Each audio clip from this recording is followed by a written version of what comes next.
Today's episode is brought to you by Create Engage, the specialist digital marketing agency for the disruptive management consultancy. Now, for long-time listeners, you will probably already know who we are. You may have even heard one of our ads on a previous episode of this podcast. But for those of you who don't, here is a short introduction. At Create Engage, we help you create an effective marketing strategy for your consultancy, a strategy that will resonate with your target clients. And then we support you by delivering the campaigns you need to turn that strategy into a reality, helping you to build your brand, raise your profile with your prospective clients, and ultimately generate return on investment from your marketing activity. Now, I could tell you about many of the great clients that we work with and the results we've delivered for them. But instead, I'm going to do something much more powerful and something that I would recommend you do for your own marketing. I'm going to let our clients do the talking for us. If you are currently thinking about marketing for your consultancy, you're going to want to listen to this. Create Engage started the process for us. They managed it end to end. They came up with some really creative ideas and we were really happy with the work that they did, which meant that we could just focus on running the business. Not only did we start conversations with clients that we hadn't spoken to before, but also there was tangible return on investment by some work that we were given. They've helped right from the initial shaping of the idea through to helping us work out what our end goal was. They've supported us with the visual identity and our positioning of the brand. We've had an immediate expansion of our network and have initiated a raft of new conversations with owners, CEOs in target client organisations, and has led to us winning new projects already. One of the greatest compliments, I guess, is that one of our competitors even said that they really like what we're doing with marketing and they wish they could be doing something as good. So from our perspective, we couldn't recommend Create Engage any more than this. I would certainly recommend Create Engage if you're a consulting firm. They really understand consultancies and the sort of challenges we face. And I don't think you're going to get much better marketing anywhere else. So I wouldn't hesitate to recommend Create Engage. They did a really good job for us. So if you're looking for an agency that can help you achieve the results that our clients just described, then head to our website, createengage.co.uk, where you can find out more about how we support consulting firms like you. You can download our latest ebook and you can get in touch to talk about how we can help you take your consultancy to the next level through digital marketing. Hi, and welcome to today's episode of Climbing Consulting. In this one, I speak to Anush Newman, Managing Director at JMAN Group, the global data consultancy specialising in the private equity market. I was introduced to Anush by my good friend Derry Hughes from Honeycomb, who, knowing a ton of people in our industry and having heard a number of my previous episodes, said that Anush was someone that I had to get on the show. And I'm really glad that I did, and I'm really glad that Anush made the time for this. To give you a bit of background on who Anush is, he started his career in consulting in oil and gas, but after tiring of travel, he decided to change tack and move into a contracting life, something that's quite common nowadays, but back when he was doing it was actually quite uncommon at his level. It was his time contracting and his various conversations and brainstorming ideas with his cousin Leo that ultimately led to launching JMAN, a business that started all because of one broken spreadsheet, something that we share more about in today's conversation. Fast forward to today, and JMAN is now a team of over 200 consultants. And earlier this year, they were recognized as one of the Times top 100 fastest growing companies with an annual growth rate of over 80%. But Anush and JMAN's journey hasn't been without its hiccups. And in this episode, Anush shares openly the challenges they faced and how they managed to go from almost going under to becoming the thriving business that they are today. There is so much in this conversation, and rather than give you a list of everything you're about to hear, I'm going to jump straight to the interview and let you hear it for yourself. Whether you are thinking about launching your own firm or you want to hear from someone who has built a successful career in consulting to learn their secrets to help you do the same, this episode has everything for you, and I know you're going to enjoy it. So, with the intro done, all that's left to say is please sit back, relax, and enjoy today's conversation with Anush Newman. Anush, welcome to the podcast. Thank you for having me. Well, I'm looking forward to this. Obviously, lots has been going on for you and JMAN Group, and we'll talk all about that. But I was introed to you by Derry Hughes, who has a high quality bar when it comes to people he recommends for the podcast. So thank you for saying yes. I'm very excited for this. But to kick us off, for those who maybe don't know yourself, don't know JMAN Group, could you give an overview of who you are and how you got to where you are today? Sure. So I'm founder and CEO of JMAN. JMAN itself is a data consulting business, so strategy, analytics, engineering, but focused predominantly on the private equity sector.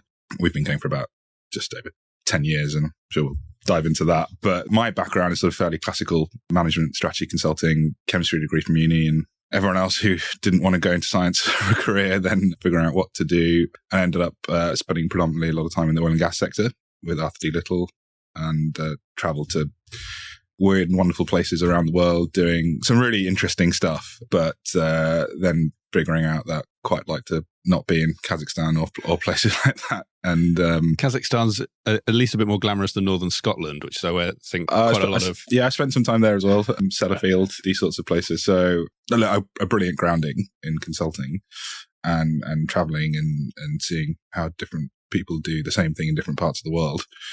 But yeah, that's when so 2010 it physically and mentally wasn't really working for me, and I needed to try and do something else. Didn't know what to do.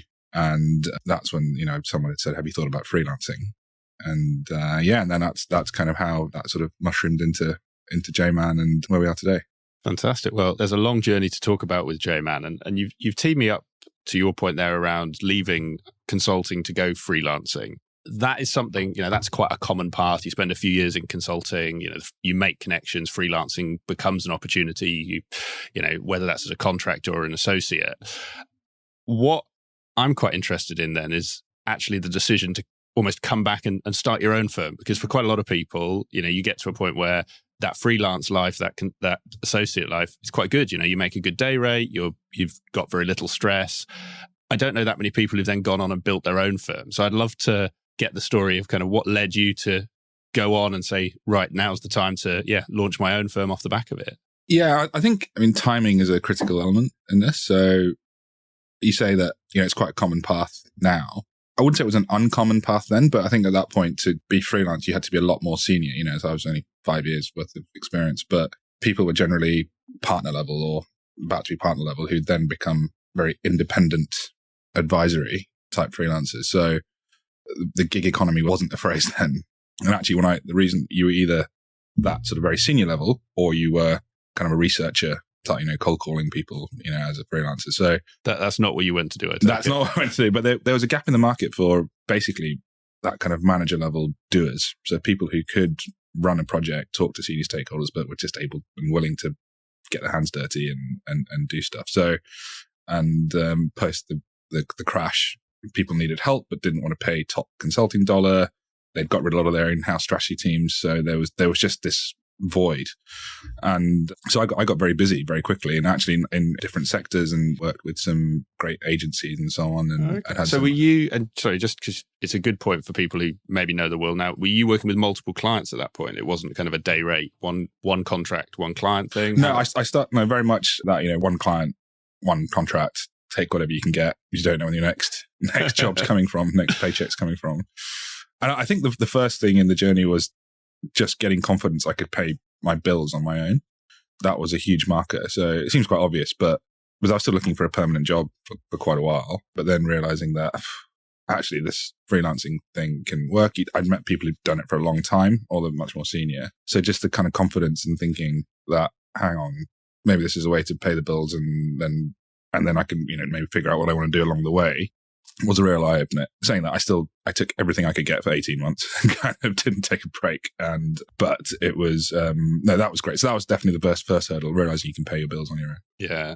And that tees us up nicely, because to your point, and similar to you, I left consulting, went on to be a contractor. And yes, I know what you mean of that you're always one step away from unemployment. And so you do want to, build that balance sheet sort of on your own account, as it were, and make sure you are taking those contracts. I guess, what then led you to decide you wanted to pay other people's bills as well as your own? So there was a couple of things. I mean, one was, so once I sort of crossed this, I'd say probably about a year, maybe sort of 18 months in, and kind of, right, okay, this is something I can do. But in parallel, my cousin, Leo, is a co-founder and CTO of JMAN. He'd had a longer, very distinguished career in Silicon Valley and had gone back to India as a software engineer but running a division of a big outsourcing house there. And we wanted to work together. So we were both free at the same time. And we were just talking about, wouldn't it be great if we could do something? Don't know what it was. And we did all kinds of crap, basically. Some interesting, but sort of some really weird stuff, but trying to combine tech and consulting and, whatever. But so that was always back of mind, but it was still, he had a client, was paying his bills. I had a client, I had contracts and paying my bills. But in the UK specifically, there are a lot of grads who were out of work or couldn't, because it was still post-crash. It was still very hard to get jobs as grads. Graduate hiring was really low. So I'd met people, friends or brothers and sisters of kind of my friends who were really smart. People just couldn't get jobs. And I was getting very busy, and I thought, well, why don't I teach you Excel? And, you could come and learn some Excel and just help me out a bit. I'll pay you a nominal weekly stipend or whatever it is and help me out. And, some of my clients were really receptive and said, look, we've got this extra bit of work we need doing. I know you're full, but can you help us? And so that sort of, I was basically hiring them on a freelance basis, and it was a sort of leverage model.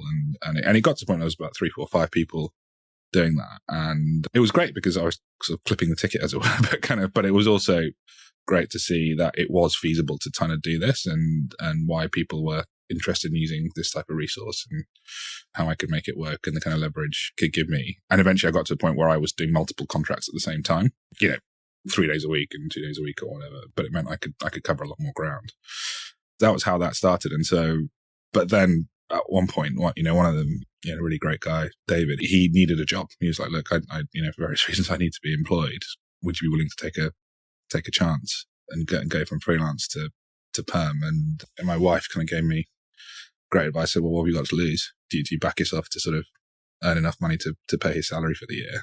And that's how we started. So I was still in dining table in Kennington at that point. But that was the huge hurdle, hiring someone. And then the next hurdle was getting an office, which was still the scariest thing we've ever done. Six person office when we had a couple of freelancers, an intern, David. And it was like, I can't do this from the And I imagine, anymore. To your point on timeline, this was kind of before, a bit to what you said about the change in the gig economy, that this was before kind of fractional offices and WeWorks and was a thing, or? No, I think that they were there. I think, but it was very, I'd say mainstream. It was you have to be a very cool business to want that. You have to be a tech startup. Yeah. Doing that, not a consulting company, kind of wouldn't really go. And we ended up being based in Borough, which was there's a lot of innovative companies down there and sort of that Southwark kind of region. Yeah, it's changed massively in the last 10 years as well. Now everyone I know is like, there's so many startups down there as well. Yeah, absolutely. I think that's a lot of there was WeWork, there was an office group, there were lots of these sort of fractional offices out there, but I just didn't know. I hadn't even thought about it. I hadn't even gone. I was so not in that scene. But we took a 6-person office, which was probably about the size of the room that we're in now. It's not very big, and that was still, it was £1,500 a month, I think, and it was the scariest thing. Even to this day, one of the scariest things I've ever done in business, because that was like, right, this is real now. We've actually got a thing. But even that, I was still contracting, and it was still, that was my major bread was from that. And it was sort of just trying to do different things in parallel. No, there's a few questions in there, and I do appreciate this was kind of the early period. We're quite a while back, so I don't want to spend our whole interview on it, but just because I know for some of our listeners, they will be thinking similar. Yeah. I think the first question, to your point on bringing these grads on, how did those conversations come up with the client? Because again, something I sometimes see as a blocker is if you are a contractor, that's what you're known as. You're Anush and you do your job. You're not JMAN in that context. How did you get the clients comfortable with, oh, well, I'm going to find a grad or bring a grad on? Were you just completely transparent? Did you kind of position yourself as a consultancy then? Kind of how did you get those first grads in? So a bit of a mixture of everything. So look, transparency is vital in the sense of you don't want to kind of just doing work in the background and then, you're not kind of hiding them in the cupboard and then presenting their work as your own. But at the same time, I think the ultimate thing was trying, with the clients to say, look, we bring someone else can help. It's to show that adding leverage. Sometimes we weren't charging for them, but it was to say, no, the stamp of quality that you've hired, even if it's me, is I guarantee it. So I'm not pointing you off. It's not, this work is going to get done. I just need a little bit of extra help, or you need a bit of extra help. And it was, but I think looking for the opportunities to do it as well. And in some cases was either I was going on holiday or I was away. A couple of times I was ill and things, and said to the client, look, I know this stuff needs to get done. I've got someone who can help. There is obviously a rate difference, but look, as opposed to nothing happening, even if something happens, it's better. And are you willing to do that? And a lot of them were very receptive, and some of them weren't, and it didn't always go smoothly. But kind of it was. I think the fact is, I was looking because I had some of these guys on payroll or there. It was just you're always looking for the opportunity to do it in the right way, but being very, very transparent is key. But you need to, even now, you've got to be very focused on the quality of the output, and the client who's coming to you needs to know that it's going to get done in the right way. How you kind of do that is then more up to you. Well, and like you said there, I guess that is no different, is that the client wants an outcome, and if you can provide the outcome and it's at a cost they're happy with, actually, whether, like I say, you're doing that as a contractor or 2 contractors or 3, your client's probably very happy, and it's more to asking the question than it is anything else. And just help with, so that explains kind of almost how JMAN got going. You introed Leo a moment ago. Where does Leo enter the picture? So you've got this office in Borough, you've got your 6 kind of graduates or interns. Was Leo part of the picture then, or how did he come in? Yeah, he was always there, because he's physically based in Chennai in India, and we were always talking. He'd come over for a trip once or twice a year, and it was very exploratory. It was sort of half holiday, half, well, wouldn't it be great to work together? That was the driving force, really. We just wanted to work together. I think it took time, and it crystallized, where, okay, well, he's got access to great tech talent in India, and there's obviously a huge scale there, and it's a bit easier to hire in some cases than here, especially if you've got UK, US clients, lower risk because of cost, but we can scale there. So how do we combine the access to that market of talent with market for clients here? Or how do you combine real technical capability with a consulting approach here, and what problems can you solve? And we tried all kinds. We built sort of consumer apps. We built apps for startups. We were sort of effectively like a dev team for other kind of tech-based businesses, doing pure software, trying to put things into the cloud, quote unquote. That was the hot topic at the time. So we tried a whole bunch of things, and I remember those days very, very fondly, because we, to an extent, didn't really know what we were doing, but we were kind of trying to figure it out. But then the real genesis actually came sort of 2013, after we just made our first employee in London, where I was doing a project and my spreadsheet broke because it was just too big. I think too many summits, too computationally expensive. I'm sure consultants everywhere would have gone through this, and I had to be with him. And my client was like in despair, like, oh my God, this analysis can't get done. And the thing that all consultants or anyone who uses Excel dreads, you press calculate and it doesn't calculate. It goes 1%, 2%. But Leo was there. He said, what are you doing? I try to explain to him. I was in a very stressed position. And he just looked at me like I was an idiot and said, there's a better way of doing this. Have you heard of a database or SQL or something beyond Excel? So anyway, that's what, just pure stroke of luck, really, that where I happened to be there at the time, and he could look over my shoulder and tell me how to do this. But the big things, we were looking for the opportunity to work together. And that's what, when we realized this is something that can really make a difference. And, we piled in on that. And then once we did that, the client was, okay, can we do this on a bigger scale? And he was like, there is no limit to the scale we could do this on. And suddenly for a retailer, we could say we looked at 600 stores, 3 years of transactions, when normally they'd look at 20 stores and 6 months of transactions. And they could go to board, they pulled levers, they got great benefit, and, away we went. So that's when we became known as a, big data company, or we could do big data. And that was how we started. But we still had our bill paying to take care of and contracting. So it took a bit of time before we then decided to really double down on it. Well, I love the story, Anush, and I'm sure it is a consulting accolade, breaking Excel. I think you've got to have quite a few sum ifs, probably nested in there. Yeah, it was Excel. It was Excel 2003, I think we had to use, because the client was on that, and it was just a complete nightmare. But yeah, I think a rite of passage. Yeah, well, as I say, I think definitely a good credential for someone running a data consultancy. If you're good enough to break Excel, you're probably good enough to hire. But I really like, to your point, because one of the questions I was going to ask was around actually how you and Leo decided to work together, or decided you were happy that it was a good fit. And I think, you've answered that to your point around, we tried a few things, we were always dabbling with things. And actually, I think it's quite a nice message for anyone listening as well, almost. Yes, it was kind of luck or serendipity that you found what ultimately became JMAN, but actually, if you hadn't been looking for it, you probably wouldn't. To your point, if Leo hadn't been there or been able to look over your shoulder and have that chat, you wouldn't have reached out to him. But because you were, that came about. And I think that's just quite a nice message for anyone. Almost opportunity finds when you go seeking, rarely the other way around. Yeah, and I think it's a cliche, that luck is when opportunity and preparation meet. That was the one I was looking for. Yeah, Thank you. Yeah, and I think that's been a story of our growth, really, is that we were always, if you like, prepared to pull the trigger on things, but we just didn't know how or what. And as we talk about the later years, we definitely didn't set out to be kind of where we are today. We didn't know this, but when we knew we wanted to try and build something at some point together, and then when the opportunities came, because we were kind of ready to make the jumps, we went for it. And I think we made a few bets along the way, but we went, right, okay, this is what we're going to do. So, but we definitely didn't know it at that time.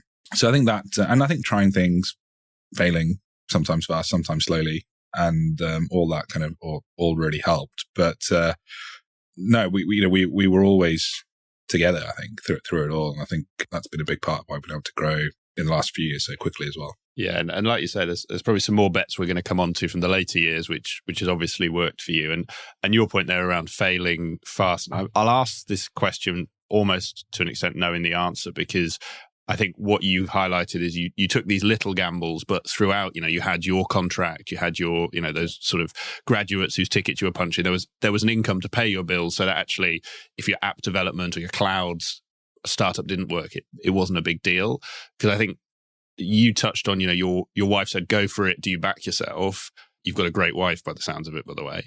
I think, the bit of the story that you didn't mention for our listeners, and I will just for further context, is if I'm right, at that time, you were also expecting your first child. So you had you two, mortgage, child on the way, particularly for people at that life stage. Kind of, how did you get comfortable with that? Sounds like your wife was comfortable with you doing it. How did that kind of conversation go? So actually, it was a little bit later. I think, so 2013 was when we had our first project. But I think for 2-3 years, I was still consulting, still contracting, still the same. We were just thinking, how can we grow? I think the theme, all of this was around like risk mitigation. So we would take some risks, but knowing that actually there's a way to mitigate it. If we hire someone, okay, can we break even? So a lot of the conversations we would take about trying things was, can we break even off this? Or even if we can't off this, can we do something else which would help fund it? Because we were all bootstrapped, there was no money at this point. And even the failing fast thing, we would prepare for something as if we didn't want to fail. I think that's the thing that, we were not doing things thinking, if we fail, screw it, it's okay. It's like, no, we really wanted to succeed. It was just when we realized that this was not what we could do or wasn't the right thing, then we did it. So we were always, everything we entered into with the spirit of, we want to nail this and we're going to prepare accordingly. And so we got to a stage, and I think then the period you talked about was where actually it was sort of the first, I won't say wobble, but it was, what are we actually going to do? Because we had a few people that had, some interns who wanted to come and join. They were great. We offered them. They surprisingly said, yes, we'd love to join. Leo had a few more people in India, but it was still at the point you could turn back and kind of go. And I thought, baby on the way, I'm just going to have to get a proper job, because I can't, even though I've been contracting for 5 years or so, it was, don't be silly. And my wife is great. You mentioned she's great. She's awesome. And, just sort of, she never said anything. She was just to me around this, but I just thought I'm going to have to do it. And then, I suppose circumstance, our first child, Luke, he arrived 4 weeks early. Gosh, my son arrived 2 weeks late, and I don't know what I would have done if he'd arrived any earlier. Oh, we were comically underprepared, I think. And I think, ridiculously underprepared. And he spent the first week in hospital. He was absolutely fine, but it was such a shock to the system. And even, on top of, having babies, like a bomb going off in your life and you don't know what you're doing. And, but that actually, and I remember, I think it was, I was working in the other side of London, so it wasn't a great commute from southeast to sort of northwest London. And I hadn't been well kind of just before our baby had arrived, so was physically struggling anyway. But then with all this, I couldn't make it home in time for bath one night. I know when it was early baths, and I think something just clicked in my head, and I missed it by about 5 minutes. And I thought, if I do this, I'm always going to be at the mercy of, even if I'm just contracting, I'm always going to be at the mercy of a client, because they're still buying the individual. They still kind of own individual. I loved it, and I had some brilliant clients in that sort of sense. But I just thought, there was no work from home or anything at that point, very little. Luck of the draw, if you've got a slightly more hard-nosed client or a hard-nosed work environment, when you're still trying to take all the different contracts you can get, you could be stuck. So that's where I thought, okay, foolishly or not, that this is the time to double down. So if we're gonna do this, let's do it properly. And that's I made a decision, right, at some point soon I have to stop selling myself as a contractor. It took about another year because I was about to do it, and I got an offer of a brilliant contract with a client, a really interesting role, which I thought I just got to take one more and do it. But it ended up being about 8-9 months. And then, so June 2016, that was me done with contracting, done with billing myself out. But again, it was about mitigating the risk. How do you mitigate the risk of that? And do we have the clients lined up? And how do we get there? And so on. So that was the journey. That's when we went, right, we're going to go. But again, given we were always bootstrapped, it was sort of, how do we go in the right way? And when we sort of earn the right to sort of hire more people and do this and so on and so forth. So there's a lot of thought went into it. Yeah, well, and thank you for filling in those sort of gaps and adding some colour to that story. Because I do know what you mean about bath time and that poignant shift of, right, this is how I've got to change things to make that work. And I like what you say about risk mitigation as well, because I think often we can be focused on it's the profit, it's the increase, it's the growth. But if you come back to how can we at least, cover costs, particularly in an industry like consulting where gross margins are quite good. So, worst case as a contractor, you might only need to work 4 months, and then actually it depends on lifestyle and things. But starting that way around means you've always got a baseline that you can protect. And I think for others listening like that, that's quite helpful. Yes, you might not instantly have the same salary, but if you can survive on half of that, let's say, you've got that time back. Yeah, and I think, ironically, for a data consultant in the end, kind of wasn't hugely metric driven at that point of kind of, I need this much in the bank. I think the risk mitigation bit, also part of it is identifying what risks feel more risky to you. The risk of not being able to be there for my family. We'd just gone through, quite a traumatic, but it was a difficult period when, early and so on, was far greater than perhaps risking I might not be able to get revenue by, billing myself out or building a business, kind of that.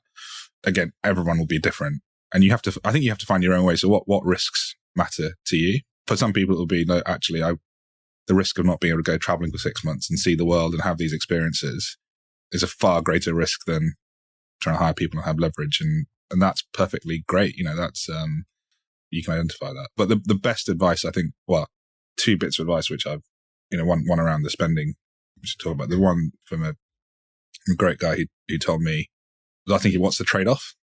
Can you build a business and have a family, and how do you do that? And he said, that's not even a question. It's sort of, you can have your cake and eat it if you can define your cake. And so it was not a question of, is it a business or a family or entrepreneur or seeing my kids? It was, no, we can do, actually the way to be there for my family and for my kids is to kind of go down this path. So I love I'm going to rob that and use it at some point, I'm sure, Anush, because I think in today's world where, there's hundreds of people on Instagram, more so on LinkedIn now, telling you what your cake should look like. I think that point of define your own cake and then you can have it all, I think is a really powerful one. Yeah. And it's very personal, and I've got lots of friends who are, incredibly capable and should, could easily do what we've done, or they'd have much more, more in the tank from a network and credibility and capability standpoint, but they don't want to do it because it feels wrong and too risky for them for different reasons. And it's like, well, great, as long as you're enjoying your life, it's not for us to preach about what it is. But this works for us, and it means that now, even though very busy and lots of things going on, I have a brilliant life and can have spent a lot of time with my family, and the journey we've been on has been because of that, I think, as opposed to a trade-off. And so I want to turn to, you talked about taking risks, and it's probably as best a segue as I can think of to go into what might be a risk that I think has paid off for JMAN. But again, you can tell me how much or how little it was, which is your decision to focus very much on private equity. So I understand that was something that you and Leo consciously decided to do as an industry. And I'd love to understand, I guess, the decision process. What was it that made you say we have to focus at all, and how did you decide private equity was the way to go? So I think, for context, I think we were talking about it the other day. We've made sort of 4 bets, I think, in our JMAN career, really. It's sort of, one was to work together. And, it sounds obvious, but like that obviously very early on. But even then, I think, we were actually sort of separate entities for quite a while. He had his own company and we only really, I think 2017 or 18, we were working together, but we decided to rebrand and still separate entities, but JMAN, so JMAN Group UK, JMAN Digital Services India, and we're branded as one. And we both valued our independence. And then, but at that point, that was the, watershed. So I think it's always working together is a strategic decision. How you do it always evolves over time. So that was one. And that definitely paid off. We wanted, I think, important one, especially for tech-driven consultants, as we said, we are a services business. So there's always a temptation if you've got that capability to build a product. And I think I'm not talking about consulting product like a pricing strategy or a marketing strategy. That's absolutely fine. But like a tech box that something you can put in the cloud to our conversation. Yeah, cloud and start charging SaaS fees and recurring. I mean, it's obviously the dream. You want the recurring revenue and completely get it. But I think Leo had seen it gone wrong in one of his old places where he worked, where they were a services business, tried to build a product, and it went wrong. And he said to me, look, if you're going to build a product, we would have done it already. But it's, let's just focus on being the best services provider and business we can be, which has definitely made a lot of things quite easier. We might do something around product someday, but we'll do it in the right way. But so that was 2. The fourth one, the third one was PE, which I'll come back to, but the fourth one was then getting an investor, which is what we've now done. So, but PE, so 2016, we decided to sort of, right, we're going to grow a business. And we grew to just about 2 million revenue. And I think through 2018, by the classic kind of, we'll do work for cash. Who do I know who needs help? And we are smart things with great capability. You can get stuff done.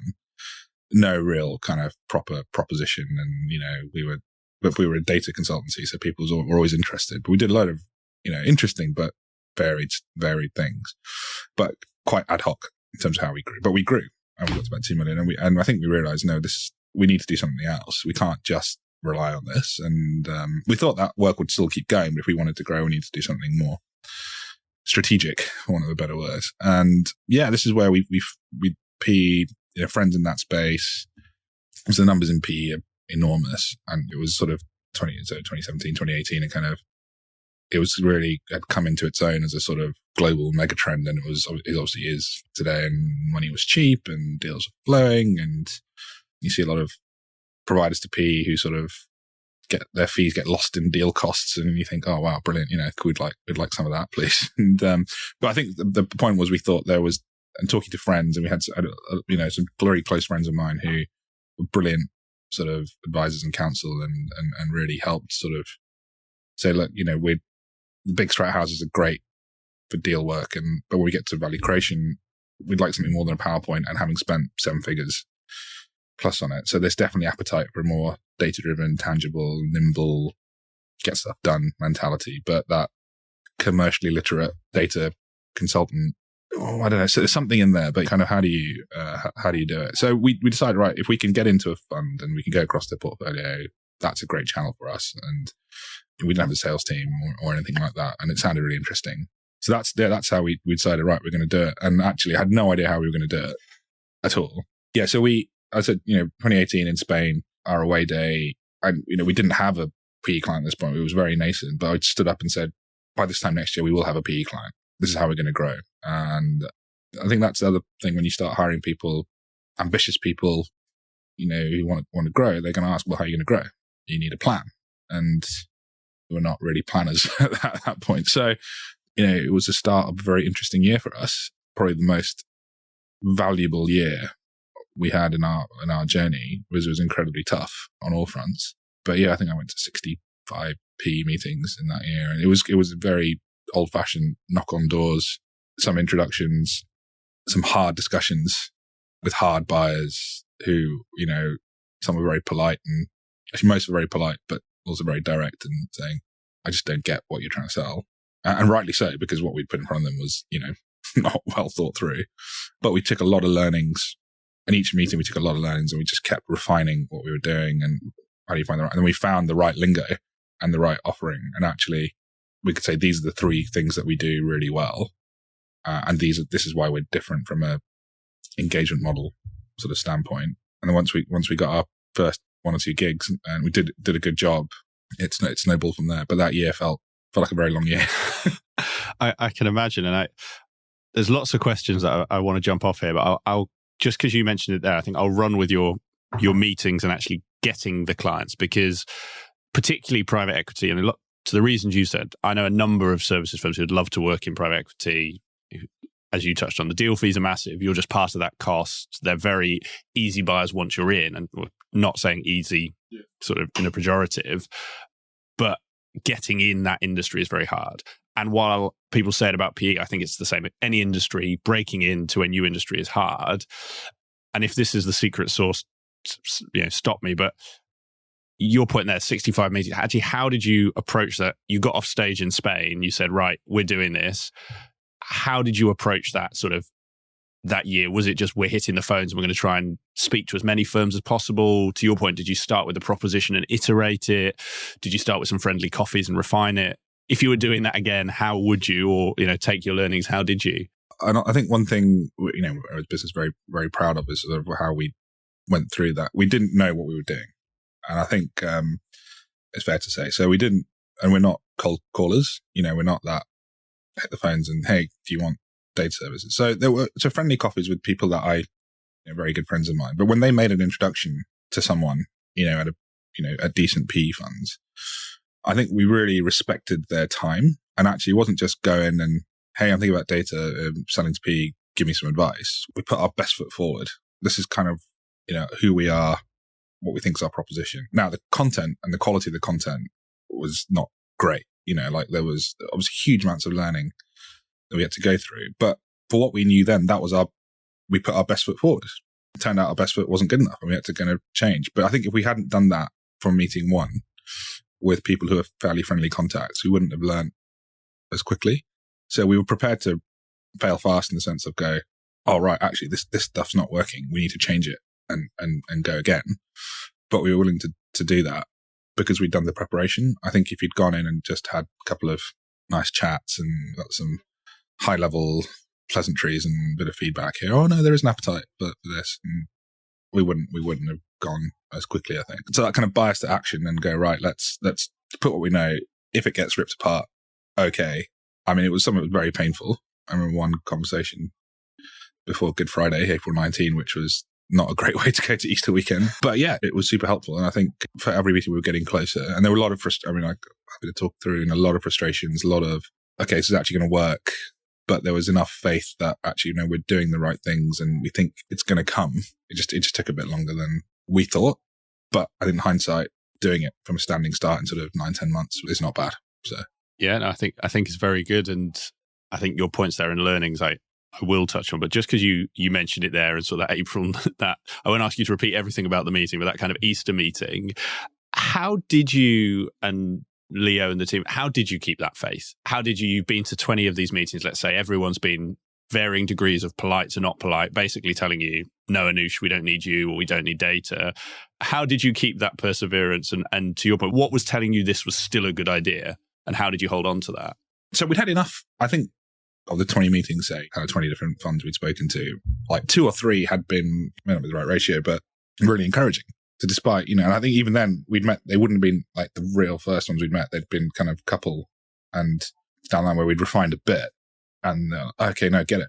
And actually we're kind of looking for this and can you do this? And they sort of we'd have a portfolio review with them and whip through all their companies and can you do this? No, great. So I think we had enough encouragement that we thought, okay, it's coming. But that first engagement with a PE fund is critical, but you've got to get it right. There's no point trying to sell yourself into something that you can't do because that'll be it. You'd torch a relationship. So you've got to be very honest with yourself and them. But we had enough encouragement that it was going to come. Also, I'd say a lot of blind stupidity kind of in hindsight that no, it's going to come. And I think that's kind of where we learned a huge amount. And actually probably the first time we took our eye off the ball from the risk mitigation perspective because we thought, it's going to come, let's keep hiring. And we spent money as opposed to invested it. Oh, so you hired for the team just on the back of that confidence that you will get the PE work? Yeah, and we all get, we'd grown, and we'd grown from nothing to 2 million. We thought, we're going to keep growing, and let's just keep hiring. And it was almost a bit of a bums on seats as opposed to, is this person really going to add? And we'd got a bit, say, lazy, complacent. We'd also thought, we've kind of got this, or we've made it, and other people can start doing some of this stuff for us. And no, we took our ball for sure from that perspective. And I was like, my job's going to get PE, and everything else someone else will do, the operations and the people and the this, that. And no, it was hard. I think then they say about, when you get into trouble, like financially, it happens gradually then suddenly. And it did happen a bit like that. And we had a client that didn't pay. So it was, you look back at the numbers now and it looks like just a little blip. Like we had a flat year and, then we went again. But in the thick of it, it was quite harrowing. But we tried to bring people into the business to help to sell, and they couldn't sell. But we got to kick up the backside at the right time. And okay, now we need to sort this out. And went back to basics, but then at the same time, because we'd been doing all this stuff with PE, eventually it came in at the right time, and we were able to kind of grow again from a revenue perspective. But also we'd got our scrappiness back, I think. So that really helped. We got into a good place, and then COVID hit. But because we were in that mindset of every penny counts, look after every dollar, but growing, actually when COVID hit, we were in a pretty good place to sort of to get through that, and it proved to be the catalyst for much bigger growth. Well, I think teed me up nicely for something I did want to ask about, to your point, that COVID period, and I'm interested to dive into those challenges you did have. I think just one probably last question on the PE piece, and again, just because I find this kind of opening a new market, I know will be something quite interesting for people. You touched on learnings, and there's a few learnings that I think it sounds like you had. Some of it was around product market fit, for want of a better word. Some of it sounds almost like it was industry terminology, I think you mentioned. Some of it was, one obvious question is, how did you find 65 PE firms? Did you just look in the yellow pages or Google? Almost, what were, if it was those, it's an easy answer, but what were those big learnings, and kind of how did you hone in on which were the right ones to be focusing on? Yeah, that's an ongoing question, I think, kind of for us. So look, a combination of things. And I think, again, it's another consulting cliche, but bias to action, I think, is important, because you can plan and right, actually, how am I going to attack 65 funds, or how am I going to do it? But actually, we just need to get out there. And it was one of these things. So we're a big believer in channels and partnerships for sales. So we've had a great relationship with recruiters, a great one, and who are always in this space. And some of them have been agencies that I'd contracted with, and they would say, hey, look, we know that Fund X is interested in data, and why don't we put you in touch with them? We had some commercial relationships, some which were not. We then, independent consultants who are, the more grey hairs, who would have contacts, and we'd say, well, you can use this as leverage for your work and white label us if you want, to kind of help, again, revenue, but more contacts. There's other consulting firms we partnered with more generally on a similar basis, where we could be their data and tech arm, and they might be focused on the public sector or something. We had a lot of these partners, a lot of friends, and it's quite a small world.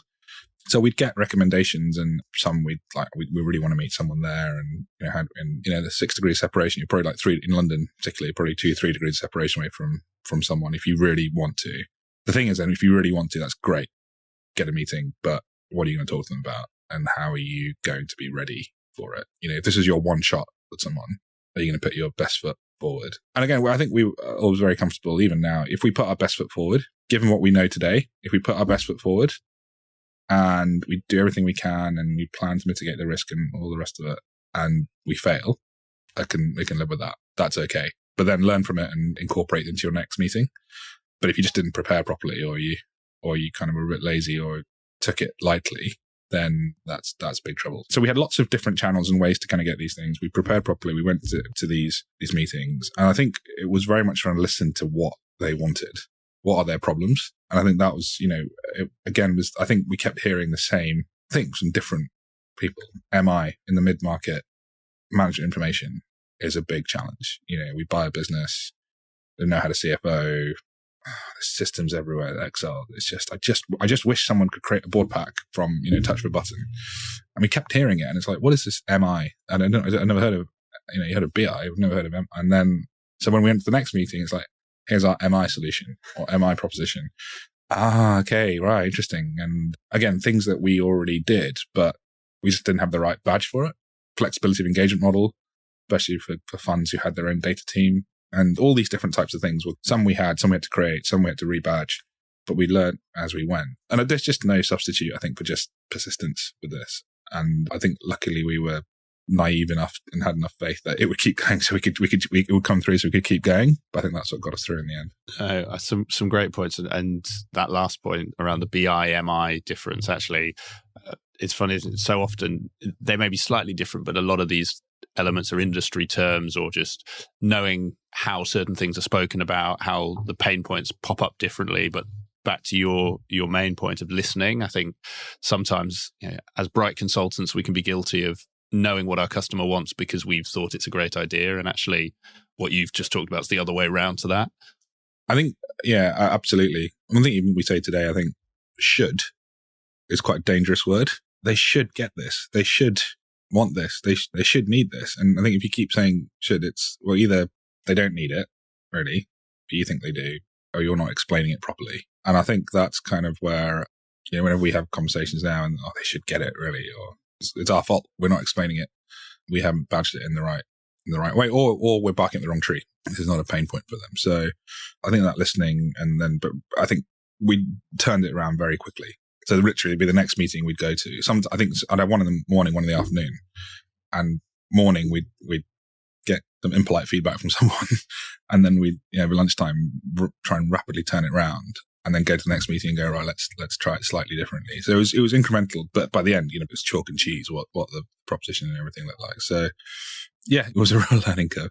I want to turn to, and you teed me up for it earlier, but that scrappy period, because you mentioned when we were talking about private equity that part of that focus, the business you'd grown, certain things weren't quite where you wanted them to be. And I think this is, given the world we're in at the moment, the economy, quite a poignant topic, because others might be finding that, having had COVID growth, they've sort of increased their numbers, suddenly benches are forming. Can you share a bit more about that time, and I guess some of those issues that had cropped up and how you dealt with them? Yeah, I think I said, the have your cake and eat it was one really good bit of advice. The other one I got, a very good friend of mine, in terms of growing, he said, and cost control. It was sort of, don't spend money until it hurts. It's almost an extreme example, but especially in the world of growth, scale, prepare for scale, ahead of the curve, all these things, there's absolutely good cause and reasons to do that. And, we're on a PE-backed journey ourselves now, so we're planning for growth, and, there are certain things you have to do. But there is a big difference between spending money and investing money. And I think that's one of the things that we learned. So, when we spent money on stuff we just didn't need and we hadn't thought about it, and it was sort of, I'm quite vanity, but it was sort of, oh yeah, no, it's fine, we'll spend on this software license or operations people, and without even thinking about why, or this event, we'll go to this event, or we'll do this. And we lost that kind of every pound is a prisoner type mentality, which at the other extreme, if you're so tight all the time, and you don't invest, you can never grow. But I think we'd lost a bit of that. But it's also very hard when you have a team, you're trying to grow, and that if you don't spend, or if you don't invest, they'll look at it as like a lack of ambition, and so it's a delicate balance to have. But we just cleaned house. We went through every line of cost. We realized there was so much fat in the system, and actually in terms of our spend, and we were just much more controlled. And we took ownership of it. Myself and Leo were like, no, right, we want the team going and doing what they're good at, try and sell work and do work. We'll handle all this. And we put the foot down and said, no, you can't spend money here. Actually, be very crispy on invoicing. Let's make sure we're doing this. And we put some discipline in. So that was all that fear factor kind of, oh God, what happens if we don't get paid next month or the work doesn't come in? Can we be ready for it? That's what as opposed to expecting just everything to be fine. That's kind of the spirit of that we recaptured during that time, I think. Well, and I love, by the way, your phrase of every pound's a prisoner. I think there's quite a few quotes we're going to have out of the back of this edition, and that's one of them. None of them are mine, by the way. Kind of like, sorry, you're attributing them as we go, so don't worry about that. And you mentioned it earlier, so I don't know if it links to this, but I'm going to ask about it. Is before this interview, you talked about earning the right. You mentioned it a bit earlier. How does that earning the right link to that scrappiness? What's that sort of got to do with it? Oh, look, I think there are so many aspects to that, and again, I wouldn't preach about sort of what's right for us necessarily isn't, and I wouldn't say it's the only way to think about things. But you can look at it both ways. You can look at it from a client service perspective, or you can look at it and then look at it internally. So if you want to raise your prices with your clients, and we get told you should think about raising your prices here and all that, we have done. And actually, if you're not in a good place, like delivery-wise with your client, or the last couple of projects have gone okay-ish or whatever, it's a very hard discussion to have. I'm sure there'll be lots of pricing strategies out there. You can say, no, this is how you do it. And we've always thought we have to try and earn the right to kind of tell our clients, look, we're adding a lot of value. We haven't put our price up in X number of times, so we're going to do it, and make that a very easy conversation. We don't enjoy conflict and negotiation and all that kind of stuff. Again, rightly or wrongly. So that's one. And actually, if you want to tell your client, I've actually got a new service line or I've got a new offering, have you earned the right with them from a trust and consistent quality of delivery? And are you that trusted partner where they can go, okay, you've earned the right to kind of talk me through this and pitch it to me? So that's one aspect. Internally, I think it's then, where are you going to put your money? And where are you going to, if someone says, right, I want to go and spend some money on an advisor to do this, think about this thinking around our go-to-market strategy or whatever. It's like, well, okay, that's fine, but have we done our homework? Have we prepared? Have you earned the right to kind of go and spend that money or invest that money? If we think, I think a big one for us is when we hired our now CFO, Sarah, 2 years ago. She joined as head of finance, and like completely transformational. And it felt very risky for us as, a more expensive hire who's not billing, and this is going to be hard. But we felt actually at that point we earned the right because we'd done it all ourselves. We'd sent out all the invoices ourselves. We'd done everything. We were kind of at that sort of stretched breaking point. And we felt, okay, we mitigate the risk, but let's try this and let's do it. And thank God we did. But I think there's that. Have you actually? And so you start thinking about scale. You start thinking about ahead of the curve and spending or investing. Well, have you earned the right to do that? Are you profitable at the moment? Is work coming in? Can you see a pipeline of stuff? Are you sure the market is there? Are your team not stretched, but are they busy enough to justify people coming in? all these types of things. I think if you thought it through, as opposed to we just need to prepare for scale. My pet peeve is also PAs. You see a lot of startups who are pre-revenue or haven't got anything going yet, and then the first thing they do is they hire a PA, and it's like, really? Kind of, where is that? And that sort of stuff is kind of, I think, where it's just a question of looking in the mirror and going, can you really justify this? So I really like that sort of framing of it, and to your point, kind of, I think plays well with that consulting mindset as well of competition. Is actually, have you earned that right? Have you done your homework? So you need to get external support in. To your point of don't spend until it hurts. Does it actually hurt? I think it can be very easy. Again, to your point there with startups, you see on LinkedIn someone's office looks like this, or someone's done that, and actually it becomes keeping up with the Joneses. Whereas, as you highlight, actually thinking about yourself and your business, saying, have we really earned this? Have we achieved kind of the level before to really go up? I guess is what protects you from the downside, as you said, that scrappy period where it sounds like you maybe you forgot that lesson, didn't earn the right, and that's why it came back to you. Yeah, and absolutely. And look, it's not easy. I'm not, we've made, as I said, that year was kind of a brilliant case study on how to not earn the right, how to spend something, and I think it just brought us back down to earth. But now actually, this is why having an investor has been an interesting one for us, because they're effective. They're challenging us and saying, have you thought about this? But they are also saying, no, effectively, you've earned the right to go and spend some money to do this. You haven't thought about this. We need to have this in place to go on the journey we want to go. And it's okay to go and invest in this. And it's still on us. It's a minority partner. We still have to manage all of it. And, it's still not easy to make those sort of spending decisions, but it helps. And you think, okay, we're doing it for the right reason. I think sometimes that's where your point of keeping up the Joneses, sometimes it can be you're doing things, potentially the right things, but for the wrong reason. And ultimately then they don't succeed. And I think you brought me onto something I did want to cover. You mentioned there taking the external investment, bringing Baird Capital on board as a partner, and I'm really interested in it. Because as you mentioned, sort of there are a number of consulting firms who do. There's a number of consulting firms who don't. And to your point of earning the right, you can take it both ways. In that, I know you were recently announced as one of the Times top 100 fastest growing companies, which is a fantastic award. And if time allows, we'll talk about it. But I'll let you sort of explain it in the context. Some might think you've earned the right to keep going on your own. for yourselves, obviously you felt you'd earned the right to get that external capital. Kind of what led you to seek investment? And to your point, kind of how has that experience been for you? So I suppose there's three parts to that. There's the kind of the experience post-deal. There was the process itself of getting the deal done, which took a reasonable amount of time. And then there was, what led us to kind of to do it. And starting with that, I think what led us to do it and what we actually wanted from it kind of bled into the process, because we just didn't know what was possible. But we wanted to get a partner who could help us grow. And we thought, again, it's the first time in our life that there is a market there for what we're doing. People are actually buying what we're selling. And, we go back to that 2019 period where people are saying, I just don't get what you do. And some still don't, which is fine. But, that's on us to explain it better. But more and more people are buying, data, private equity. It's a big market. So there's more to go after. And we've got great clients and people who've supported us a lot along the way from a client customer perspective. So, right, this should be the fun bit now. This should be the bit it won't be easy, but if we want to grow and this is the time to do it. So let's grow.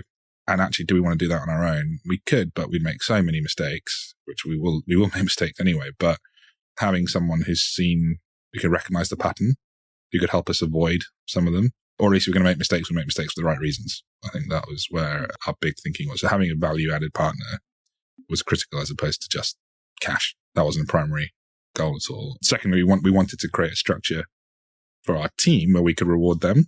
So obviously reward everyone at the point of the deal, but then create that more typical PE type structure of growth, share, sweet equity, and make it real. Because if you take a investor on board, of course, they very rightly want their return in a set time period. So if you're a consultant or manager in this business and you've got access to some equity, you know that it's real. It's going to happen. And it's not I might make partner one day and, maybe sit at the table. It's like, look, in 4 years, roughly time, there'll be another event and this will crystallize. So we're on a clock, which is a good thing and a bad thing, but predominantly a good thing. So it feels very real.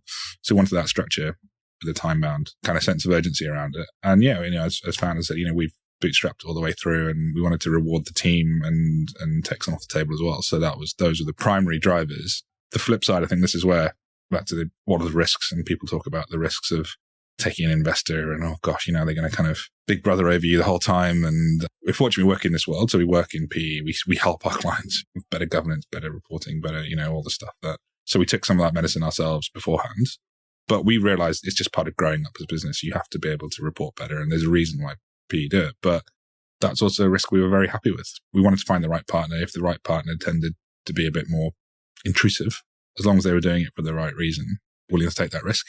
And that was okay for us. Might not be okay for another company or, another set of founders, and that's completely fine. But for us, we were happy with that. But we learned so much during the process about our business. It is like the best education for where all your holes are, where all the body's buried, kind of what you're doing well, what people value. I think for us, the big thing was we knew, of course, but we didn't truly appreciate how much the integration between Leo and I and the India, UK, engineering, software development, commercial consulting, analytics, that whole integration piece was it is our USP. That is kind of where all our clients and so on just see huge value and kind of within us. We kind of knew it, but we didn't realize how important it was. So yeah, it was just a crash course in sort of kind of a complete business review, a mini MBA in marketing and finance, going through DD and everything. It was hard, but a brilliant learning exercise for us.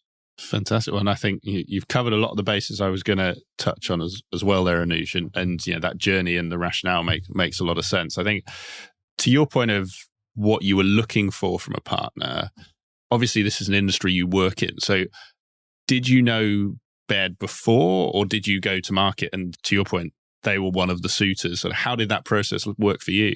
I reckon we met at a PEI, so Private Equity International Conference, 22? Yeah, sort of sometime in May 2022 as a potential client. We met, and Louise, his operating partner there, was sort of looking for a data provider or a sort of data partner consultant to help across the portfolio. And then we mentioned that we were thinking about getting an investor, and he said you should go and talk to our team, and that's how we met. I think so. We'd known them for a long time. We spoke to a few others. Look, it was quite a small world. Once the word went out that we were looking, we got quite a lot of inbound.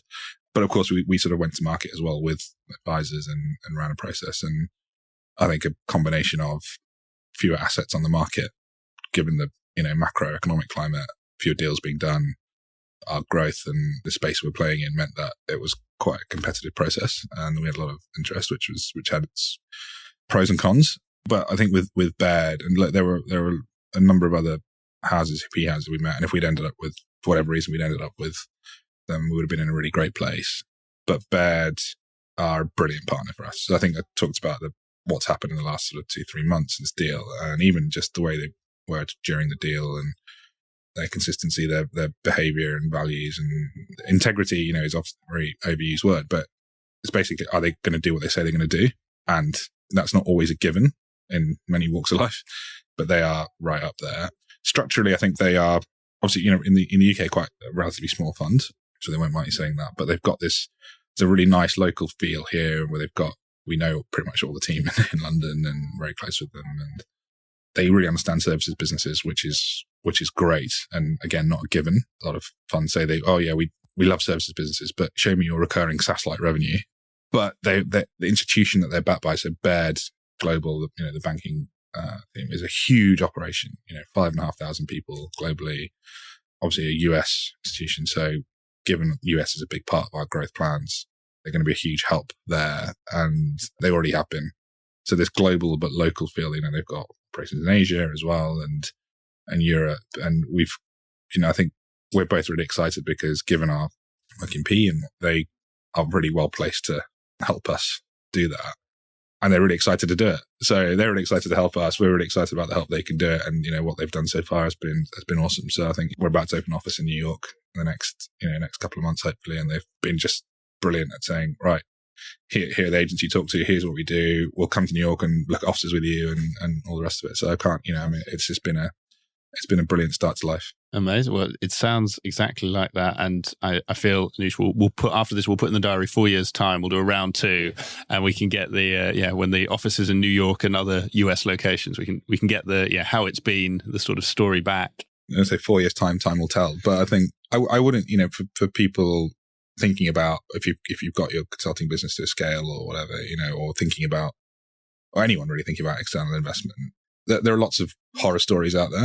Of course, not just P, but with all kinds of, but there are horror stories in all walks of life. I think kind of just go and talk to people who've gone through it, and I think that defining your cake, what is important to you, is a really critical thing. Because there are investors of all sorts of flavors and sizes and deal structures. We had very much a minority deal, and it's still very much our business.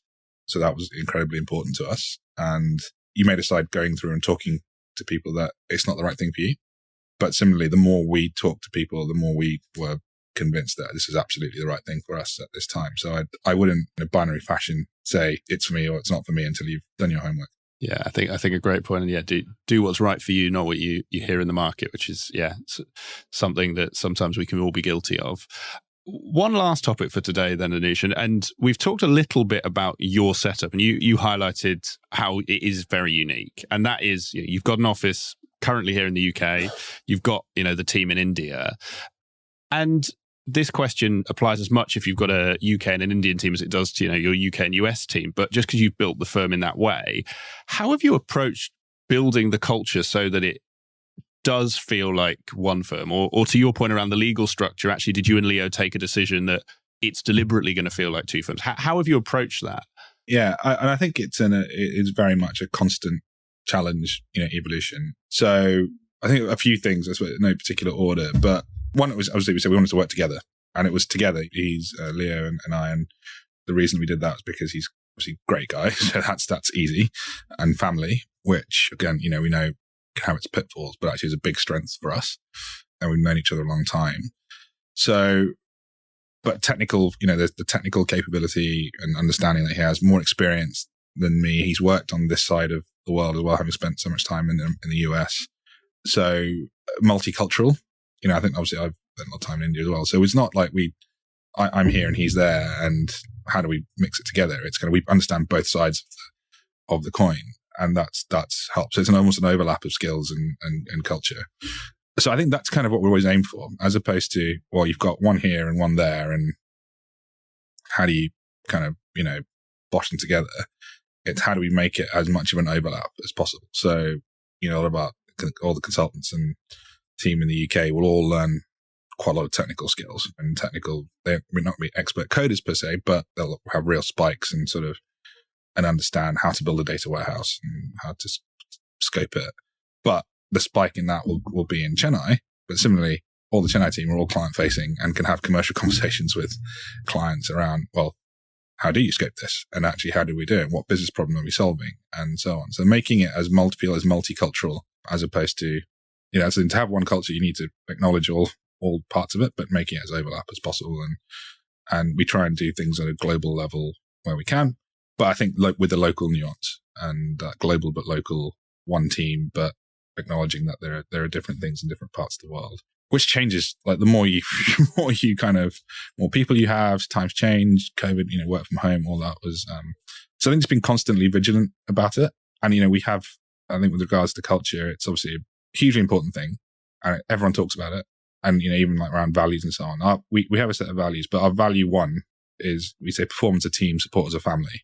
So we are family, Leo and I, and that we've always tried to genuinely look after people and not in a cringy way, sometimes in a cringy way, but kind of actually when they need it, we're there and don't worry, we've got your back. And if you're struggling physically, mentally, whatever it is, if you're in, we got you. But if you're not trying your best and if you're giving everything you have and you're struggling, we've got it. The team bit is we're a team. We're not a cult. And if you're not performing or you're not trying your best to improve and get better, not pulling your weight, then you're going to get benched. So I think finding that balance is a constant struggle. We have nowhere near nailed it. I don't think we'll ever will, but I think hopefully being aware of it and pushing it. So there's lots of things you can do. Of course, physical, we took everyone to India from the UK September last year. So we had 180 people there and it was brilliant. But then we all came back and what have we learned? And actually we haven't done enough follow-up. We haven't actually put stuff into practice. So what are the things we could do? How do we really acknowledging that the real technical expertise is in that team and that we point is our clients value the integration from the UK is key. So just reminding everyone of that. And yeah, there's sometimes some harsh words said. Sometimes there's a lot of support given for people who are trying to do it. But, we've got a sort of, balanced scorecard for how we now assess people, which is a bit more corporate given we've grown a bit, but culture and how you're adhering to that is a big part of that. So it's just a constant battle that we'll probably never win, but it's one that we enjoy fighting for sure. No, and I like that framing because, I think culture is one of those, there's lots of books written on it, but I think it's always an elusive, you never get to the end of that journey, do you? Because the journey always changes. And like you say, as you've got bigger, the cultural challenges, some of those change, you need to adapt. And the answer to this might just be yes, but I'm curious around, obviously the changing world of work, the COVID period is one thing, but now we're into this kind of hybrid world. Has that been an advantage or a disadvantage to your business and that culture? Kind of leading the witness a bit, but I imagine now that we're used to being virtual, whether your colleagues in Chennai or Croydon, they're on a screen. Has that actually made that cultural integration easier for you, or has it created sort of other unexpected challenges? I mean, a bit of both, I'd say, I think, in the sense of, so from a service perspective for our clients, made a huge difference because we did have a lot of clients who were like, oh yeah, we'd like to use your engineering team, but they're in Chennai and I've been burnt by offshoring before. And then again, we're not an offshore business. This is an integrated business. And it's been like, okay, didn't quite, get it. So we weren't quite sure what to do. And actually, how do you get around that? And COVID happened. And as you say, everyone, whether you're literally there was someone who's in Coventry versus Chennai, and the client said, actually, it doesn't really matter. Guys are better. And some clients had said, actually, we were on a call and we didn't know where anyone was sitting on your team. We couldn't tell, which is great, which is what you want. So absolutely made a huge difference. I think kind of, obviously now, post lockdowns and society opening up a bit, there's been, I'd say a little bit of, reverse, but there's still more people like, okay, but it's offshore, can I time zones and so on. But I think, but broadly speaking, that's made a huge difference and it's very much in our favor. Internally, yeah, again, would we want people to be in the office and here all the time and really kind of working together and over each other's shoulders, as they were? Well, yeah, if that worked for them. But even pre-lockdowns, we basically, when we were much smaller, it was sort of, we don't really care where you work, just get it done. And actually, but when you're 10 people, that's much easier to kind of manage than when you're, 90 people here and 150 in India. So we've given quite a lot of freedom to our team, and we've said, look, it's effectively, yes, we'd like you to be in the office 2 days a week, but we've invested in your work from home setup. And we've said, but it is a don't take the piss kind of policy. And we don't monitor by kind of from a data perspective or anything like that. But we look at how people performing, are they integrating with the team culturally, how have they built those relationships and trust within the team? And if it's, well, they're never here, so I can't, then, we have a word. So to give that freedom, we feel we have to be able to have those conversations as well. And everyone's different. There are plenty of companies we know who work completely remotely and it works brilliantly for them. But it probably wouldn't work for us, I don't think. Yeah, well, and I think it comes back to your point around being a team. And one of the themes, I think, throughout today's interview, Anush, of if you put in maximum effort, that will be rewarded. And it's only when you don't put in effort, failing because you've been bettered in a sporting term by the opposition, or it just wasn't your day, is very different from failing because you haven't put your effort in. And the same applies here, I think. Yeah, and we effort, because I think sometimes that gets confused with hours, which in consulting is very easy to do. You're effectively billing by the hour or day, and we say trying your best. And I think again, we have a lot of sports people in the business, or people who've done GB rowing, or one guy's, a couple of them still play sort of National League hockey, which is very time consuming from that sense. But we fully encourage it because we want you to try your best, but we want you to have a life. And actually, that cliche, if you want something done, go to a busy person, because they're just more efficient and they get stuff done. So trying your best doesn't mean just slogging hours and doing it inefficiently. It's, are you trying your best to get better? Are you trying your best and trying your best means if I've just had a really horrible project and I've been rubbish, but it's my first ever consulting project, which happened to me, a long time ago. Are you then willing to saddle up again and go, right, I'm going to learn by going and working through Excel for Dummies, speaking from experience, or these sorts of things. So mentally, and trying your best, as well as yes, of course, physically, then putting a shift in when you need to. And that requires a degree of humility, that requires a degree of drive. So that's why we try and hire smart, nice, driven, numerate people, and you kind of hope for the best from there, really. No, and I think thank you for making that point, because again, like you highlighted, and I suspect why you flagged it, that do your best, try your best can sometimes be confused with do more hours. And I think, as you've highlighted there, it's not the how many hours all the time. It's, are you doing your best in sort of with everything else? Are you showing you're improving? So I think a great point just to close off there as well. Yeah. And it's hard. I mean, I think because our team do work hard, and we have a very discerning client base, who are demanding in a good way. But I think that's why the growth journey and the rewards that come with it should help. But we are not perfect by any stretch, and a lot of things we get wrong. But I think hopefully we're at least aware of most of what we're getting wrong and trying to fix it. But it's a constant battle in that sense. So last questions for today, and I know you've got to run to a meeting shortly. So they're brief questions, but I always ask every guest them. So I'd love to get your answers. And we've just touched on a book, and this might be the recommendation, but I always like to get my guest book recommendations. And the way I ask this is what is the book or books that has had either the biggest impact on you, or you found yourself gifting to others most often? Yeah, it's an interesting one. So I'm a complete sucker for a sports-based storytelling, sports autobiography, or lessons of life based on sports. So pretty one-dimensional in that sense. So what I want to give most, it's a Legacy, which is a book about the All Blacks. And my wife's from New Zealand, and probably the only person in New Zealand who doesn't like rugby, but so a lot of our friends do. But it's a brilliant book. It's sort of how the All Blacks basically became the best team in the world. Well, they were, and then they nosedived, and then for them, and then they came back and won 2 World Cups because they decided to look at their culture, but also look at how, and it's, quite a lot of more spiritual Maori-based beliefs and sort of thinking, how they redid the haka and what it meant for them, but then combined with how do businesses operate and top businesses operate, and how do they combine those two, and then how do they apply it into the way they prepare and then play. And it's just a brilliant book. And I think a lot of take a huge amount of inspiration from it. And it's that, because it's not binary. I think this is the thing. I think sometimes, you get a lot of advice, which is, this is right, this is wrong. And I think a big believer that the same answer can be sometimes right, sometimes wrong. And one of their big lessons is they call go for the gap, which is if you place a structure or whatever, but if you see a gap and you think, you pile in, you go for it, and you go for it as a team.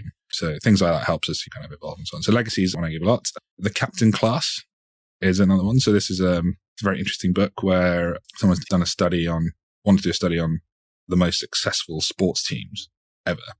So a big chunk of the book is sort of devoted to explaining how he qualified what a successful sports team, is. And it's sort of, they've won consistently but in the right competitive environment. There's a whole bunch of criteria which I won't go into, but there's some surprising ones in there, like I think the Red Army ice hockey team of the 80s. There's like the Barcelona football team, I think under Guardiola, and then All Blacks, I think twice, and a few others, and a lot of omissions. But trying to find out what is the underlying principle, what is the common theme, because they're all quite different.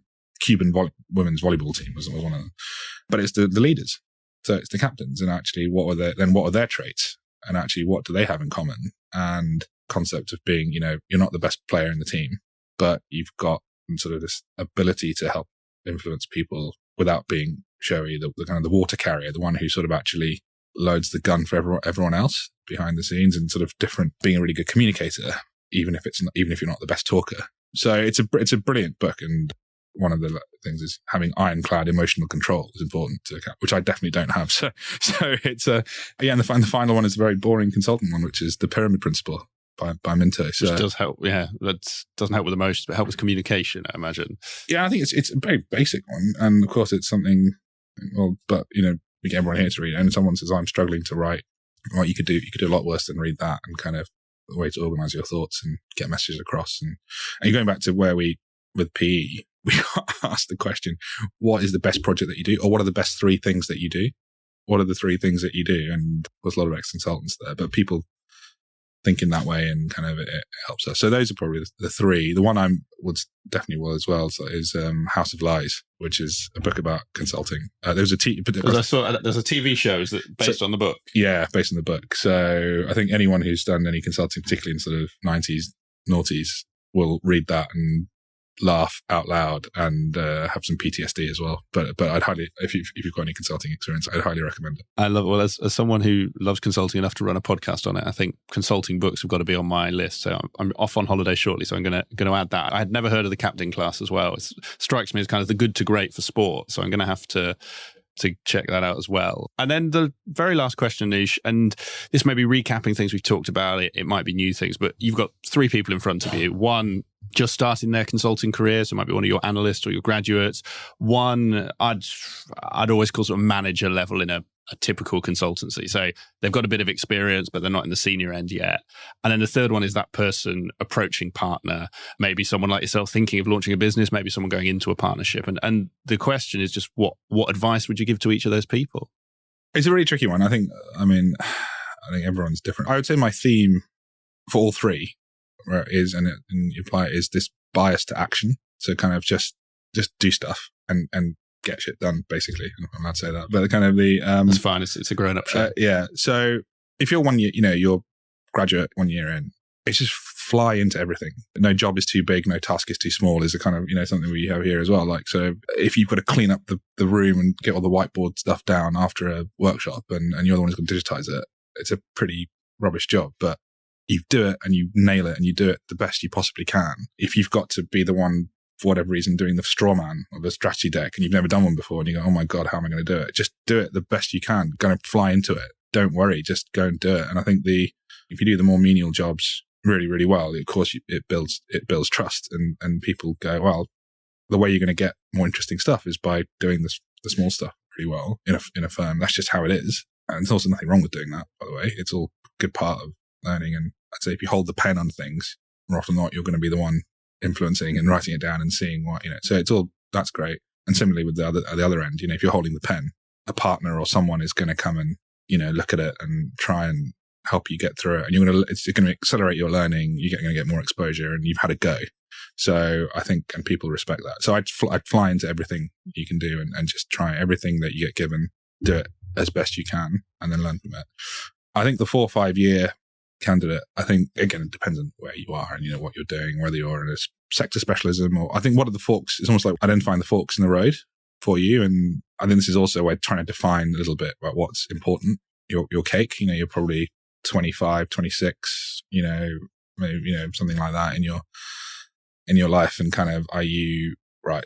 What is it you really want to do? You might not know, but what do you want to do next? And what is it that kind of you don't want to do? Often that process of elimination can be very important. And I think personally, and then go and try and do it. And it might be actually, you know what? I'm not quite sure. I don't want to be a partner in a consulting firm, but I'm not quite sure what I'm going to do. Okay, well, look, I'm here. I'm going to fly in. I'm going to sort of dithering about, I'm just going to stay here. I'm going to do the best I can. Let me get to the next level. And you never know.